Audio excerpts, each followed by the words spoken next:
Hello everyone, I'm Dead Knight and this is In It to Win It. Don't forget to hit subscribe below and get a subscription to all of my videos and make sure you leave comments on them as well. So today we're going to be talking about my Legend run in Wild. This is the Wild format for Forged in the Barrens Season 85, so we are dealing with a completely new Wild meta. The reverts for some of the nerfs of old cards have really shaken things up. It's no longer just plagued by Reno Priest and Secret Mage. Now we have some other weapons at our disposal. But the one that I chose for almost the entirety of my Legend run was Odd Demon Hunter.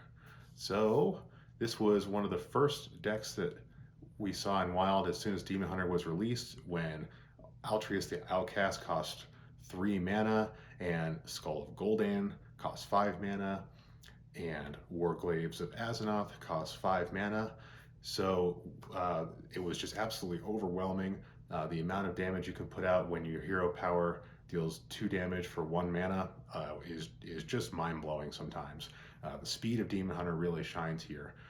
So without those cards, we did get Warglaives of Azzinoth back with 1 less durability, and let me tell you, this guy is delivering.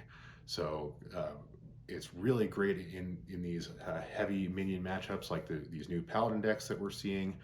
It's also great to blow through some minions from Resurrection Priest, and some of the main decks in this meta have some large taunt minions that they think they can put in front of you, or Spreading Plague to try to buy an extra turn or two to set up a Druid combo, and Warglaives of Azzinoth just blows right through that. The other revert nerf that made a difference here is my old buddy Bad Luck Albatross. I absolutely loved this card when it came out. As a 4/3 for 3, you can play it as an aggressive add to just about any deck that uses minions, but then adding 2 1/1 Albatrosses to your opponent's deck not only just completely destroys Reno, because they can't play Reno or Zephrys with the Albatrosses in there, but it's also going to mess up their draws. So they might be drawing a 1/1 for 1 instead of the out that they need to beat you. Or they can pull out some Albatrosses when they use Call to Arms instead of pulling out good minions. So Bad Luck Albatross is a superb addition back into this deck. Otherwise, you're going to see your basic Odd Demon Hunter package. Obviously, Odd Demon Hunter is enabled by Baku the Mooneater, which upgrades your hero power at the start of the game if you only have odd cards. So that is the key to this deck. And then aside from that, you keep your mana curve low, you get lots of solid 1-drops. For Demon Hunter, it's going to be the hero power and the attack synergies. So dusting off our old buddy Lowly Squire, who buffs +1 attack every time you use your hero power. So this guy, since you're using your hero power every turn, is just going to snowball, as will Battlefiend, which is, until Warglaives came back, was basically just another copy of Lowly Squire. Now, this guy, you can potentially attack 4 times in 1 turn with Warglaive. Now this guy can really get out of control, if even in the mid-game too. So where are some of the new pieces?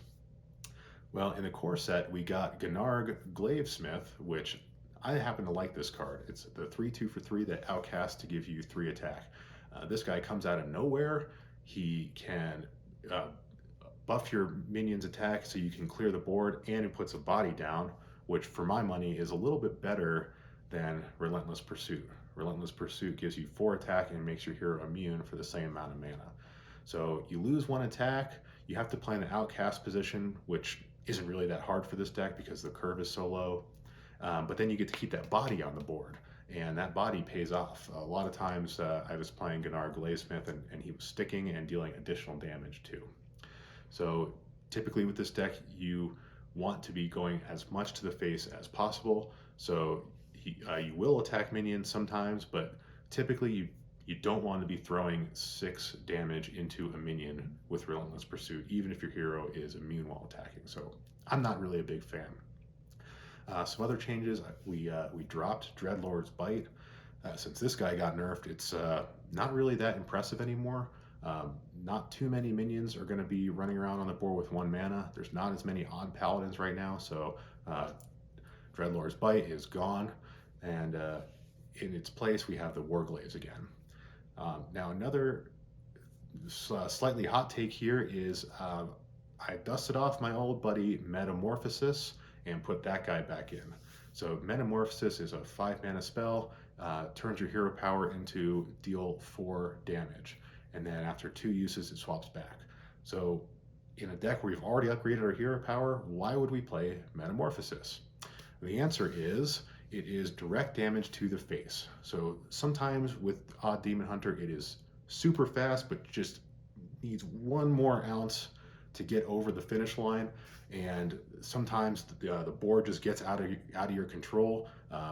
Against, for example, a lot of these different control warlocks in Wild, you just can't stick anything to the board anymore, and you need that extra mile with something that doesn't have to attack. You know, they've got a taunt in the way.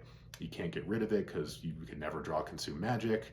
But Metamorphosis is up to 8 damage over 2 turns that they can't stop, and sometimes that's just enough for that last oomph to get them over the edge. So I threw this guy in.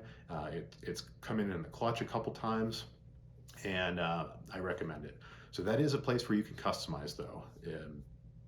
Metamorphosis, Bad Luck Albatross, as good as it is, it's technically a tech card against Reno decks, so those are some places you can customize if there's other options you like. But overall, this is a super aggressive deck with really fast games.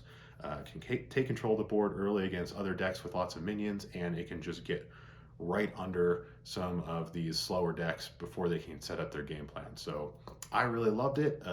It was the majority of my Legend run was playing with this, so I highly recommend it. Take a look at this list, or share with me the list that you're playing, and let me know what you think of Demon Hunter now that some of its core cards are coming back. Don't forget to subscribe, leave some respectful comments below, and tune in next time.